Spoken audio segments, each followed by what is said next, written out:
Can you believe it is, 29 years since we had the Barber judgment, which basically said that pensions was deferred pay and we needed to provide equal benefits for males and females. So at that point, schemes that went about equalising their normal retirement ages. And you probably thought, job done it all, don't need to worry about it.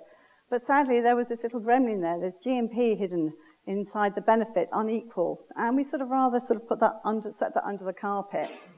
Luckily, GMP stopped accruing in April 97, so you could say we capped the problem at that point, but we didn't deal with it at all. And it's taken a long time. 2010, I think the pensions minister at that time said, actually, it was the government's interpretation of EU legislation that schemes are going to have to address this issue. The fact you've got an unequal GMP is still got to be dealt with. And as Rose said in the introduction, sort of 2012, the government came up with a proposal. That wasn't right. 2016, they came up with another proposal based on GMP conversion. But really, we still weren't ready to take any action and do anything, and we've been waiting for sort of a bit more clarity. And clarity came with our Lloyd's judgments. There was 2 judgments last year, the main one on the 26th of October, and a follow-up one on the 6th of December. And that has provided us with some clarity. It hasn't provided us with all the answers yet, and we are expecting further hearings. So, Duncan and I, between us, we're going to go through this agenda. Duncan's actually going to go through a little bit of background about GMPs. Why are they unequal? And why do they cause inequalities in the benefits? And then I, as an actuary, I'm going to sort of give a very brief overview of the Lloyds Banking Group case. You might think that's a bit perverse. Why don't we get the lawyer to do it? But actually, Duncan's been involved in the case and can't really talk about it. So it's better if... so it's best, therefore, it falls to me. But hopefully, if I say anything wrong, you'll say, Oh, cool. You'll cough. Yeah? Good. Okay. Then I'll look a little bit about GMP equalisation in practice. And then we'll sort of take some questions, hopefully, at that point. And then we'll look at sort of GMP conversion and whether that would provide a solution to this. And what should we be doing sort of next? Okay? So hand over to you. Thanks, Wendy, and good afternoon, everyone. As was mentioned, I am passionate about GMPs and GMP equalisation. I hope some of that passion will come through over the next hour or so. Before we get into GMP equalisation, I think it's really quite important to understand what a GMP is and why it is unequal. As Wendy said, we all thought we'd done equalisation back after Barber when we equalised normal retirement dates, but that's not quite the case, as we'll demonstrate. So the state pension in the period 1978 to 2016 consisted of 2 elements. You had the basic state pension, which wasn't based on earnings, and then you had something called SERPS, or subsequently it was called S2P, which was based on an employee's earnings between the lower earnings limit and the upper earnings limit. So there was an earnings-related part and a uniform part.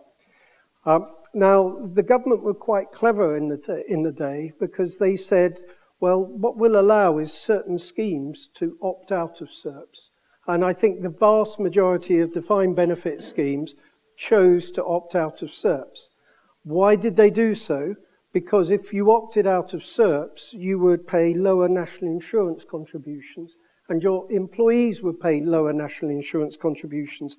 I was at a meeting yesterday, and someone who's been around in pensions for longer than me mentioned that in the 80s he went round to employers selling them contracted out schemes, saying, it's all right, the national insurance rebate more than pays for the accrual of the benefit. He was a liar. But the idea was that you get reduced national insurance and you would set up a scheme that provided minimum level of benefits, or perhaps benefits in excess of that minimum. And this was very popular. Could I have a show of hands? How many people are connected with a contracted out scheme with GMPs? Yeah, so the vast majority of DB schemes, I would say, are contracted out. The thing is that when you come to get your state pension, if you were under the old system, the government would deduct the GMP provided by your scheme from your state pension. So from your SERPS pension, they would deduct what the GMP is. It was a big contract by the government. there's a thing called the aggressive cod, but I don't have time to go into it. So, as I say, GMPs accrued, Wendy mentioned, until 1997. They're part of an overall benefit under the scheme. They're like an underpin, if you want. But this underpin produces inequalities because of the requirements of the GMP legislation. So there are 5 areas where GMPs produce inequality. The first is that women earn GMPs at a faster rate than men. This is because women have a lower state retirement age of 60, or at the time they had a lower retirement age of 60 compared to the males of 65. So they earned their SERPS benefit over a shorter period of time, so you have a higher accrual rate. Females also get their GMPs from age 60 rather than age 65. This was the state pension age at the time.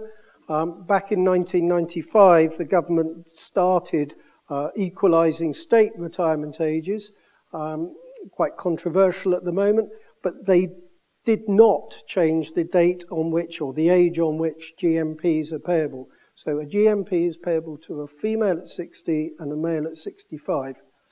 If you leave employment before you reach your GMP age, then the scheme has to revalue your pension, your GMP, at a different rate to the way it revalues the rest of your benefits. That revaluation causes further inequalities. Also, most schemes increase GMPs at a different rate to excess when they're in payment. And we have something called the anti-franking legislation, which, like the aggressive cod, I don't have time to talk about today, but it really gets in the way. Now, they're not going to change the legislation. We tried that.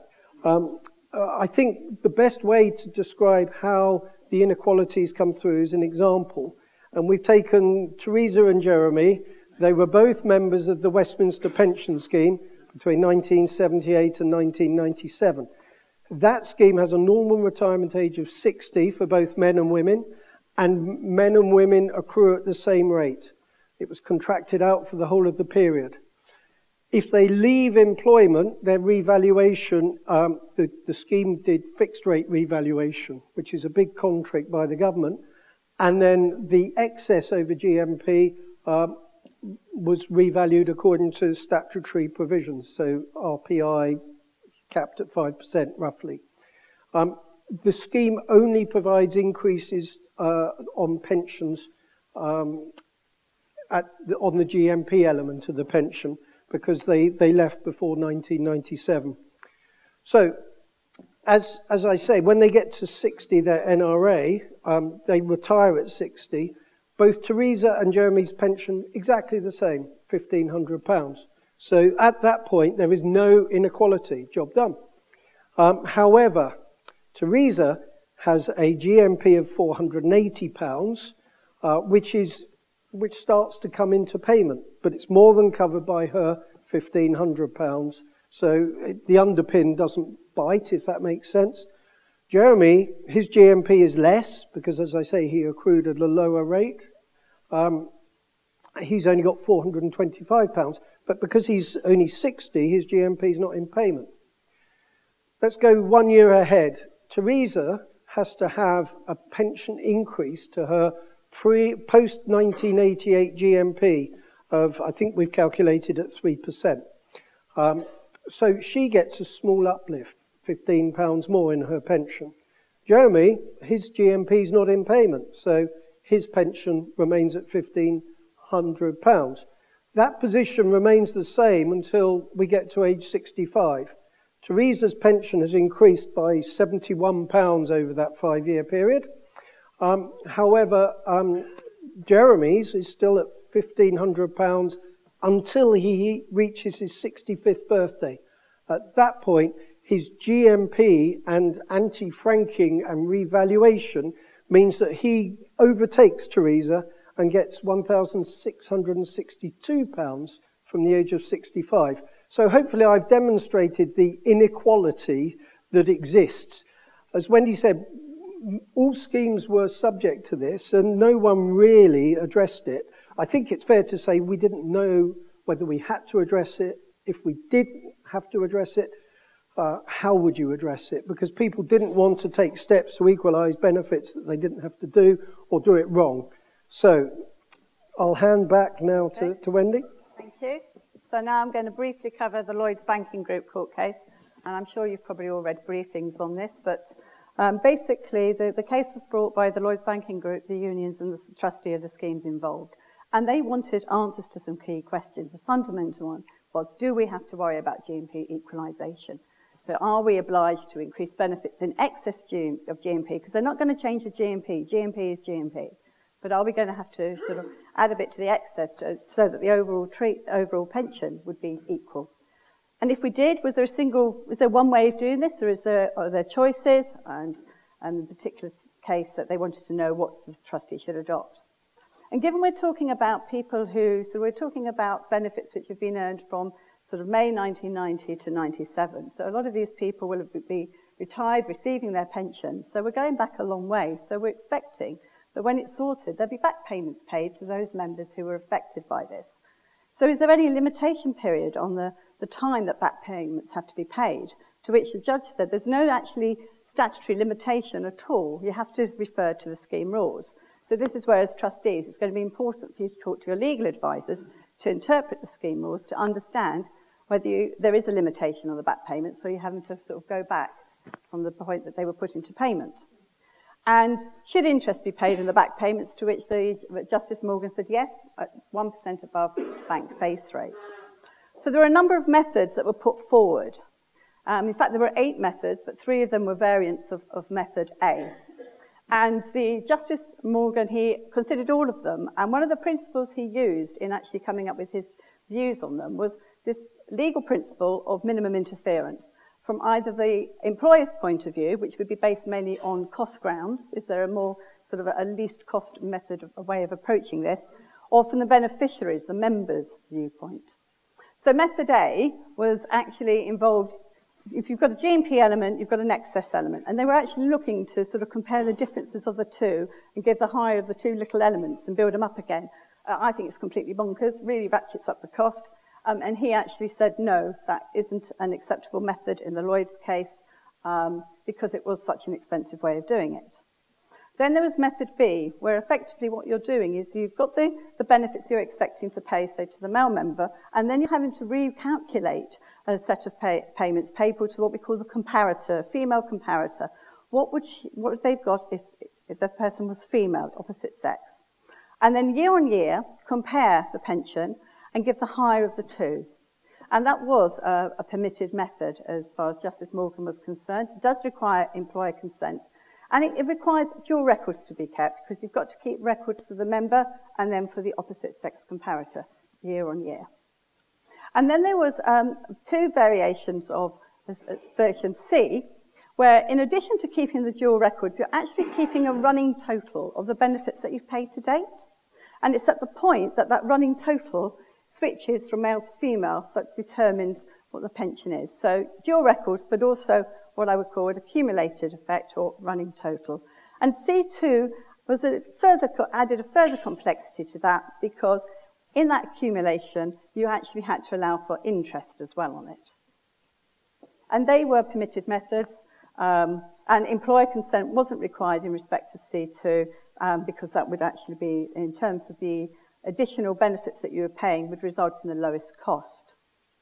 There was also method D, which basically involved an actuarial equivalence. So you'd get an actuary to look at the present value of the benefits.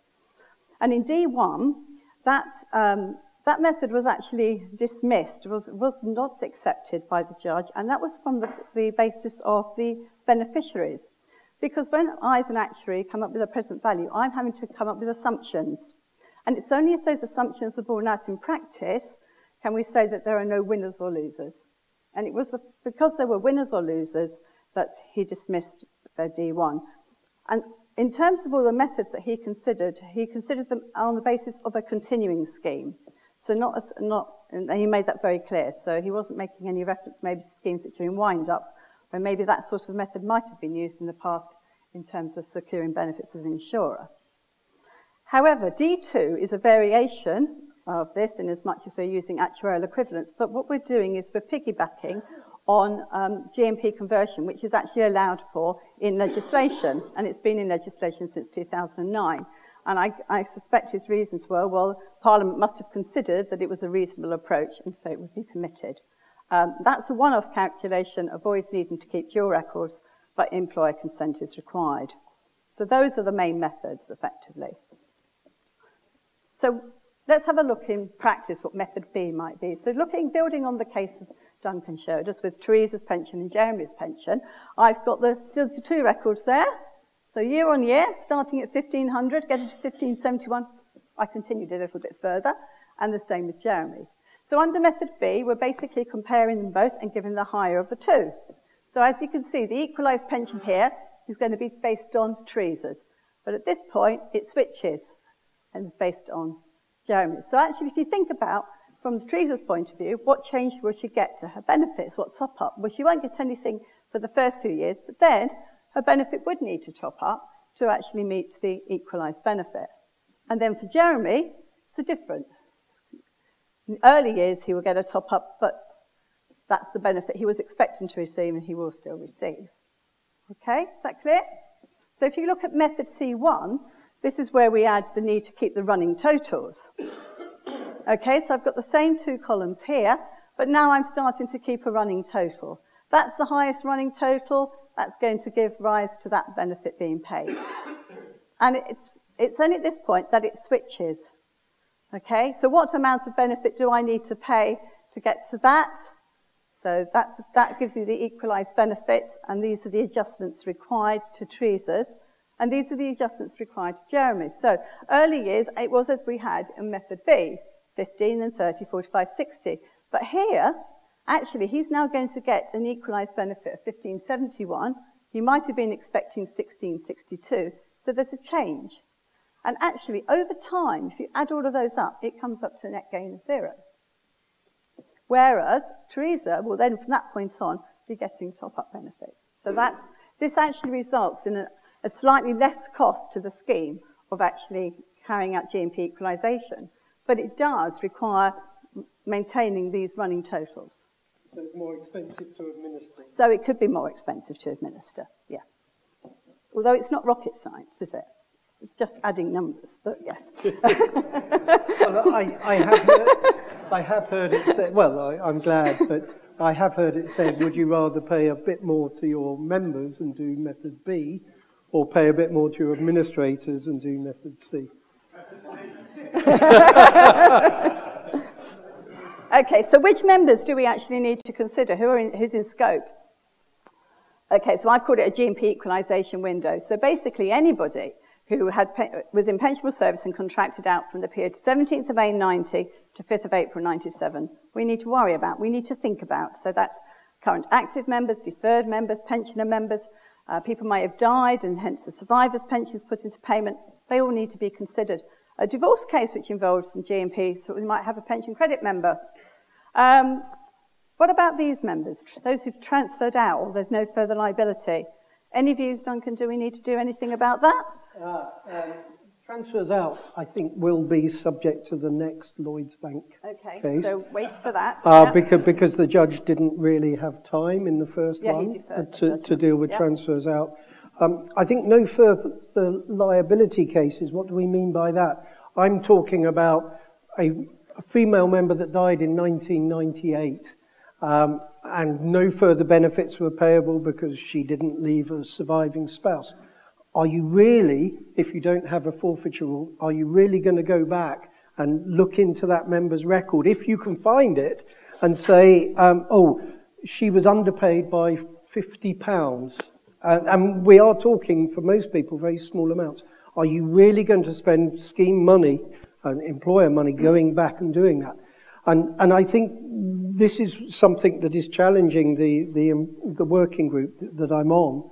And I think we are going to come up with, we want to come up with bold, pragmatic recommendations. And if I don't want to be quoted on this, I see Stephanie's in the audience, but I'm of the view that I think it's reasonable for trustees to adjust the benefits they're currently paying, Yep. So if they're paying to a member, it's easy to adjust that member's benefit. If the member's died and there's a surviving spouse in receipt of a pension, again, I think it's reasonable to make that adjustment and give the spouse what the member should have received. But if there is no one in receipt of a benefit, so it's a no further liability case, even if you calculate that they're owed £50, who are you going to pay it to? And I think it's reasonable for trustees to say, we're not going to look into those cases. You might say, if they became no further liability more than 2 years ago, we're not going to look into them. But I think it's reasonable for trustees to say, we're not going to spend money looking into this. We recognise that if someone comes forward and says, I was the son of a member that died in 1997, I think she was due some money, then you might have to spend some scheme resource to work that out. But what are the chances of people coming forward? I can't see this being a big PPI type scandal. I can't see text saying, were you in a contracted out scheme? Because the sums involved are so small in most cases. In most cases, yeah. We don't need to worry about any member who left before pension for service before 17th May 1990, so they're out of scope. Members who joined after 5th of April 97, you might think, don't need to worry about those as well. What if they transferred in some GMPs? Oh, that might be a bit of a pain. That's another issue that might be. On the employer equalisation working group, we've identified what we call dark corners. These are issues that haven't been addressed by the judge and never will be addressed by the judge. But they're really nitty-gritty issues, like what do you do for a female that didn't pay any national insurance because she was a married female and therefore doesn't have a GMP. But one of our biggest dark corners that's causing the biggest issue for us is transfers in. Because the European case says if you receive a transfer in, the receiving scheme is responsible for equalising the benefit to reflect the inequality in the transfer value received. Now, the chances are your administrators will know someone's transferred in, but all they will know is that they took a transfer value of £40,000 in 1997, of which £300 was post-88 GMP, for instance. That's all they will know. They won't have a clue whether the transfer value paid from the previous scheme would have been higher or lower if the member had been of the opposite sex during that period. So how do you as trustees and how do your administrators make any adjustment for transferred in benefits? It's one of our worst dark corners. That and schemes that were defined contribution but have a GMP underpin, that's causing us some problems. Okay. So what is the impact? As you said, for a lot of cases, it's very minimal. What we've done is, for the work that we've done to assist our employer clients in their sort of company accounts, they've needed to add in an additional reserve in respect of GMP equalisation. And often this might be quite approximate. It hasn't actually involved necessarily full member-by-member analysis. But we've had a look to see, well, what difference did it make in relation to the total liabilities of the addition we would need to make for GMP equalisation. So this is all very approximate. Well, less than 1% of liabilities is sort of nearly 60% of those schemes that are covered. About 30, just under 30%, between 1% and 2%. And yes, there are some where it is more significant. And in those over 3%, in fact, I think there was one which was money purchase with a GMP underpin, and that was a lot more significant. So there are some schemes where it does make a difference. And there are other schemes, actually, where really at scheme level, it doesn't appear to be making a difference. However, you do need to look down at individual member level to really understand this. And there are so many different working parts that it's quite difficult to say, just because you've got excess pension increases on excess greater than GMP, does that work or not? Because it depends how it relates with other matters. But what we can say is, if you've got a scheme which is an NRA of 60, then it's likely to be the females who will get the higher uplift, where the increases on the excess benefit, be that in pre-retirement or post-retirement, is greater than the increases on the GMP. So if your scheme has NRA 60, has that, and the structure is in relation to sort of pension increases before retirement and after retirement, meets that, then it's going to be the females of those schemes who are likely to see a higher uplift. And conversely, for schemes which are NRA 65, it's going to be the males who will see a higher uplift, where the increases on the excess benefit are less than the increases on the GMP. And part of this reason is that for the females in that scheme who then went on to retire at age 65, their GMP receives a late retirement factor. So the female benefit allowing for the GMP at 65 would be a lot higher. So the males therefore would require an uplift to reach that level. But effectively, we will need to look at scheme by scheme and understand the benefit structures to understand. Member by member. Because it will depend whether they left employment at normal retirement age or whether they had a period of deferment. It is complex. Yeah. One of the things that we'll need to be sort of grappled with is actually establishing the back payments that needs to be paid when members are due an uplift because of GMP equalisation. And to do that, trustees are going to have taken legal advice and taken advice from actuaries, no doubt, to decide which equalisation method to use, whether it be that B, C1 or C2.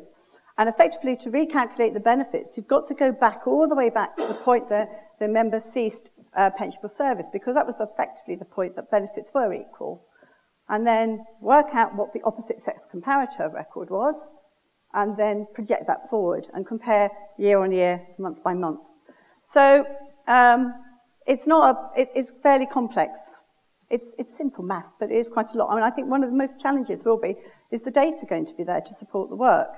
And what assumptions can we make? So I think we are waiting for the guidance from the working party in terms of what amazing assumptions can we make where the data isn't there. What should our approach be? Well, you've got to be pragmatic here, because in quite a few cases the data just will not be there. No. I've been amazed at how many schemes still have boxes of member files that haven't been uploaded onto a computer. And where someone has transferred out and is a no further liability case, quite often their file doesn't even exist. They're not on the admin system, particularly if you've changed administrators in the period. So do you think if there is poor data, it's reasonable for trustees to say, rather than trying to make assumption upon assumption and getting to the wrong benefit, to just say there's really not much we can do? And no, I think at a point it will be trustees need to adjust benefits, and they will need to make assumptions. But we have to be pragmatic. I don't think it's right for trustees to say it was too difficult, we'll just sit there, because at some point your schemes are going to end. They're going to either get to the point where they're bought out, yep. and when you're a trustee of a scheme that's ending, that's winding up, you want to put your hand on your heart and say, we've secured everybody's benefits as best we can. And if you go to an insurer and say, well, we haven't done anything with GMP equalisation, chances are they won't take the liability. Okay. And the other thing I think that's exercising some trustees' minds at the moment is we've obviously with the GMP reconciliation exercise that's been taken part with HMRC, you've then got the need to sort of rectify benefits. So rectification of those benefits might be, actually the member's not affected by it, the member might have been underpaid in the past, so maybe there's back payments paid, or they've actually been overpaid in the past and may need to recover. But under equalisation, there's two permutations. There's either no effect or there's going to be a top-up benefit due back payments. So trustees, if they haven't yet carried out rectification, they might be holding off until the equalisation, so they know the position for equalisation, particularly if there's some overpayments and the members then due some top-up, so they could net it off. So I think, is what tends to be happening? I have quite strong feelings on this, Wendy. Good. I suspect it's going to take most schemes another couple of years before you're going to be able to equalise for GMPs. And we'll come on to the reasons for that in a minute. I don't think it's right for trustees to say, we know we're underpaying someone because of GMP reconciliation, but we're not going to make that good until we do GMP equalisation, because as you say, GMP equalisation is pretty much a one-way street. Yeah. So I think you should be thinking as a trustee board, do we do GMP reconciliation and rectification now, and then equalisation in a couple of years? Now, there may be schemes where they're going to do equalisation sooner because they have to, because they're winding up or something like that. If you're going to be doing some equalisation in the next few months, then it makes sense not to confuse members and just send them one letter and saying we've done rectification, reconciliation and equalisation, here's your new benefit. It's another 50p a week or something. But I don't think trustees should hold off if they're not going to do an equalisation in the near future. One thing they should consider is where they've discovered they've been overpaying people, and they want to write off past overpayments, and the employer is okay with writing off past overpayments. I think you shouldn't write off those past overpayments until you've done your GMP equalisation, because you may find that some of those past overpayments, when you've equalised, are actually underpayments, and so you'd want to net the two off. Yeah. But you can do that with the communication, I think. Good. Okay. And one of the things I picked up in the DWP guidance that was issued sort of last month, and it was on GMP conversion, but I think this statement was true in relation to any of the equalisation methods, was trustees may wish to take advice in relation to members for whom the estimated cost of calculating and implementing equalisation is the same as or greater than the projected additional benefits to which the member would be entitled as a result of equalisation. So does that give us to say we don't need to worry about it? So it's going to be too expensive. Members aren't going to... I think this came in because in their November 2016 consultation paper, they said they would address de minimis benefits, and this is them addressing it.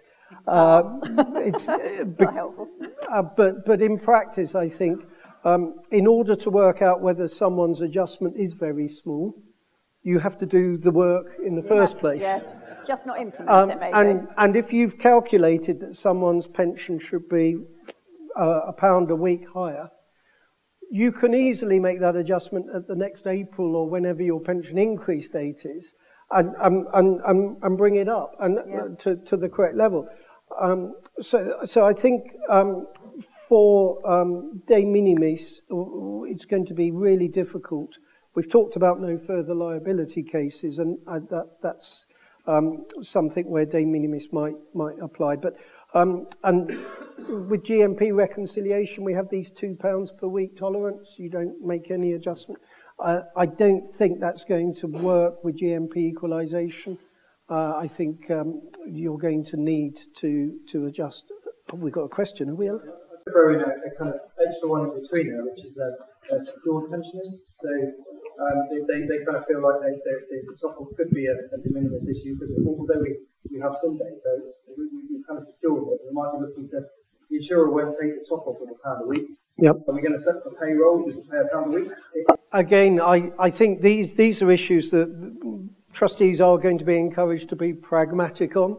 I've got schemes where they bought out a selection of pensioners with individual policies 10 years ago. No one's got the policy now. No, we don't know. We just think, well, hopefully they're fully secured. And I think in those situations, you might say, well, we'll wait until the member comes to us and then gives us whatever information they can. Because you're right, you can't set up a pension payroll of £1 a week because of all the PAYE stuff. It's just ridiculous. We've got to encourage, I hope, we're going to encourage trustees to be pragmatic. The other thing I did hope we could do, but unfortunately we can't, is just employers write to everyone and say, here's a cheque for 25 quid, you're done and dusted, which would be brilliant, except for there's a piece of legislation that says you cannot compromise an equal pay claim, which this would be, unless you get an independent solicitor to sign off on it. these sort of compromise agreements. So you could end up paying everybody £25 a cheque, and then someone comes forward and says, well, but you've still got to equalise for GMPs. So I'm conscious we've got 15 yeah, minutes, so we've and got probably questions. there might be some questions. We also want to talk a little bit about GMP conversion as well. So should we go on to conversion? Yeah, Yep. and this is because people have been asked. I'll be really as quick as I can on conversion, because those of you who were in the office on Maundy Thursday may have seen that the DWP issued their long-awaited guidance on using conversion to equalise for GMP. I'm not going to go through that. Effectively, as Wendy said, in 2007 we had this conversion legislation, but no one used it because we didn't know why you would use it, and we thought, if we do use it, what do you do about equalising GMPs? So I've used it once, and it was in really specific circumstance. But the thing about conversion is, once you've converted a member's benefit, all the inequalities in the GMP legislation disappear. So if you haven't converted, each year you're still having to comply with the GMP legislation. It's a once and done approach, is GMP conversion. It's based on the method D2. In fact, the method D2 is the DWP approach, and was blessed by the judge. The point that Wendy made is, you still need to go back and calculate back payments and compensate for back payments. The DWP guidance, I hope, have people read it? Yep. Hopefully you thought that it was pragmatic, practical, because quite a lot of work went into it on the industry working group to get it to this place. Effectively, you go through a 10-stage process. The first is you reach agreement with your employer as to, we're going to convert benefits. That sounds really easy, except who is the employer? That's something that the lawyers are getting very worked up about.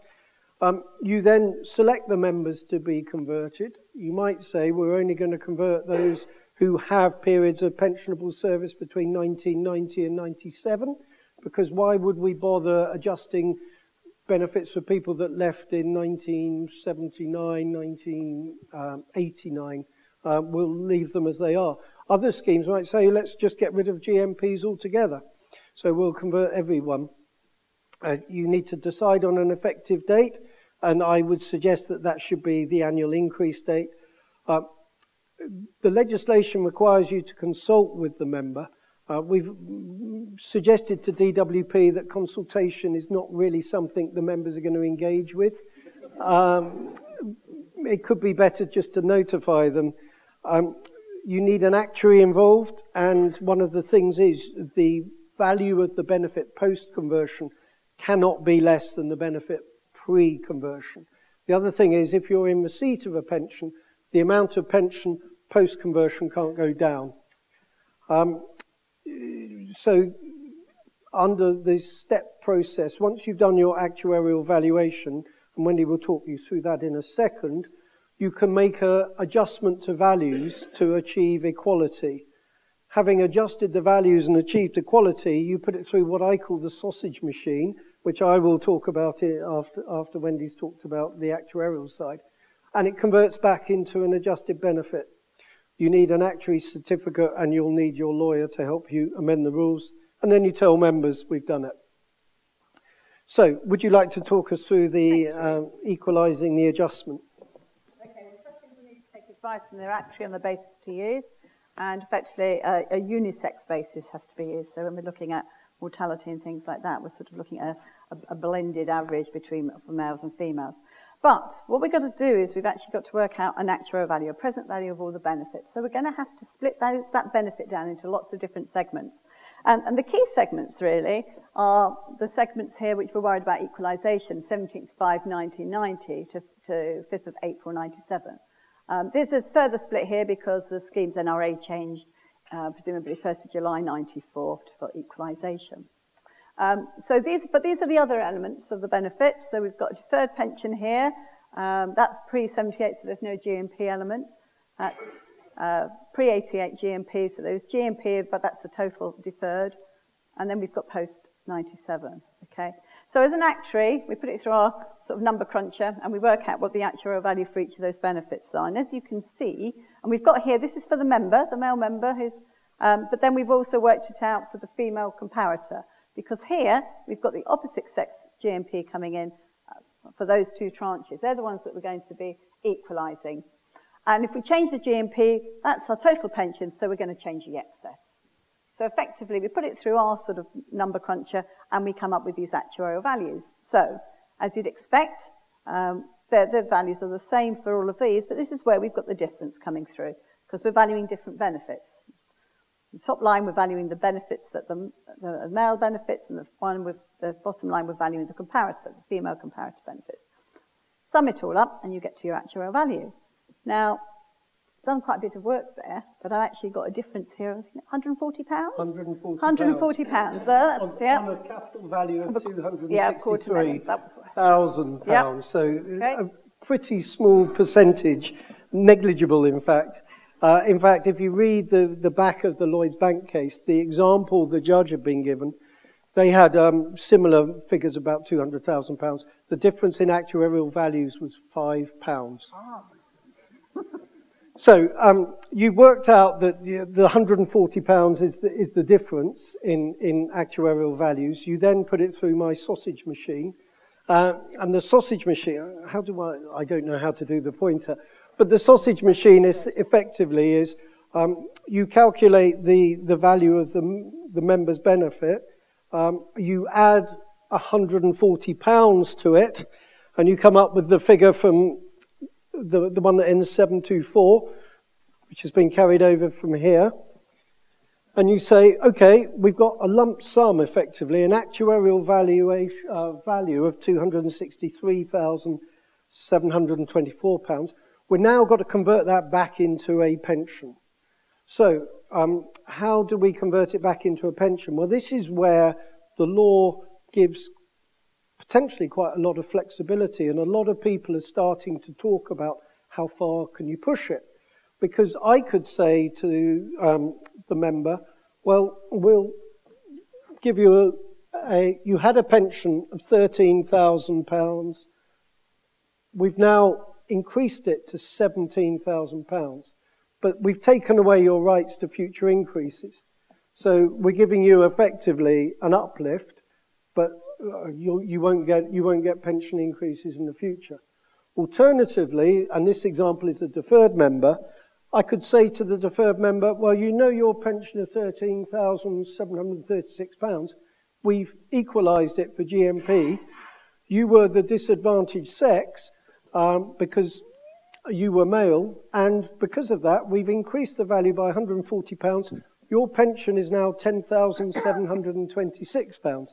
The member's not going to be very happy with that sort of reduction, but that 10,726 would increase at 5% LPI. And so over time, it would exceed the 17,000. Or, and I think this is where most of my clients will go, because I think I can see myself encouraging them, is say, well, look, you started at 13,736. We've got an extra £140 to add to that. It's 13,736 and a penny. You know, we're not going to change your benefits too much. And I think that there is going to be an issue for trustees and employers by how much are you going to remould people's benefits as part of GMP equalisation.